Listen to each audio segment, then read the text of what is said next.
शमूएल भविष्यवक्ता की पहली पुस्तक अध्याय 1। शमूएल के जन्म और लड़कपन का वर्णन। एप्रेम के पहाड़ी देश के रामातैम सोपीम नाम नगर का एक निवासी एलकाना नाम एक पुरुष था। वह एप्रेमी था और सूप के पुत्र तोहू का परपोता, एलीहू का पोता और यरोहाम का पुत्र था। और उसके 2 पत्नियां थी। एक का तो नाम हन्ना और दूसरी का पनिन्ना था। और पनिन्ना के तो बालक हुए, परंतु हन्ना के कोई बालक न हुआ।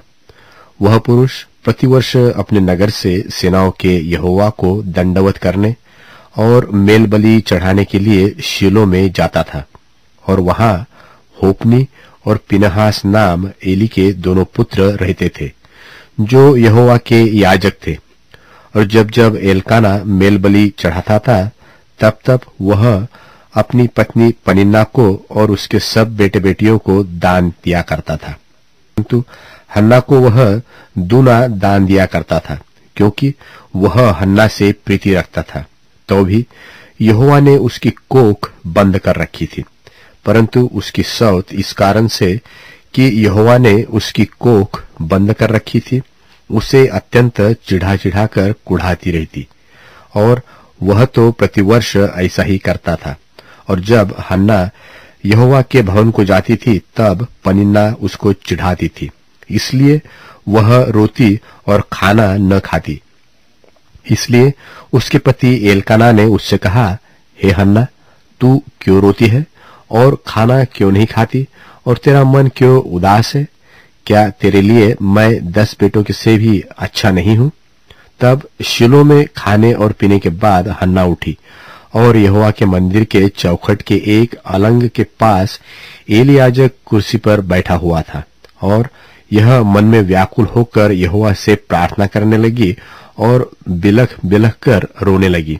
और उसने यह मन्नत मानी कि हे सेनाओं के यहोवा, यदि तू अपनी दासी के दुख पर सचमुच दृष्टि करे और मेरी सुधि ले और अपनी दासी को भूल न जाए और अपनी दासी को पुत्र दे, तो मैं उसे उसके जीवन भर के लिए यहोवा को अर्पण करूंगी और उसके सिर पर छुरा फिराए न जाएगा।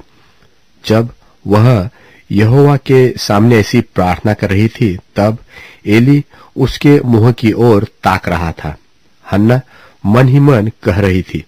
उसके होठ तो हिलते थे, परंतु उसका शब्द न सुन पड़ता था। इसलिए एली ने समझ रखा कि वह नशे में है। तब एली ने उससे कहा, तू कब तक नशे में रहेगी? अपना नशा उतार। हन्ना ने कहा, नहीं, हे मेरे प्रभु, मैं तो दुखिया हूं। मैंने न तो दाख मधु पिया है और न मदिरा। मैंने अपने मन की बात खोलकर यहोवा से कही है। अपनी दासी को ओछी स्त्री न जान। और जो कुछ मैंने अब तक कहा है, वह बहुत ही शोकित होने और चिढ़ाए जाने के कारण हुआ है। इसलिए एलिया ने कहा, कुशल से चली जा, इस्राएल का परमेश्वर तुझे मनचाहा वर दे। उसने कहा, तेरी दासी तेरी दृष्टि में अनुग्रह पाए। तब वह स्त्री चली गई और खाना खाया और उसका मुंह फिर उदास न रहा। बिहान को वे सवेरे उठ यहोवा को दंडवत करके रामा में अपने घर लौट गए। और एलकाना अपनी स्त्री हन्ना के पास गया और यहोवा ने उसकी सुधि ली। तब हन्ना गर्भवती हुई और समय पर उसके एक पुत्र हुआ। उसका नाम शमूएल रखा, क्योंकि वह कहने लगी, मैंने यहोवा से मांगकर इसे पाया है। फिर एलकाना अपने पूरे घराने समेत यहोवा के सामने प्रतिवर्ष की मेलबलि चढ़ाने और अपनी मन्नत पूरी करने के लिए गया। परंतु हन्ना अपने पति से यह कहकर घर में रह गई कि जब बालक का दूध छूट जाएगा, तब मैं उसको ले जाऊंगी कि वह यहोवा को मुंह दिखाए और वहां सदा बना रहे। उसके पति एलकाना ने उससे कहा, जो तुझे भला लगे वही कर। जब तू उसका दूध न छुड़ाए, तब तक यही ठहर रह। केवल इतना हो कि यहोवा अपना वचन पूरा करे। इसलिए वह स्त्री वही घर पर रह गई और अपने पुत्र के दूध छूटने के समय तक उसको पिलाती रही।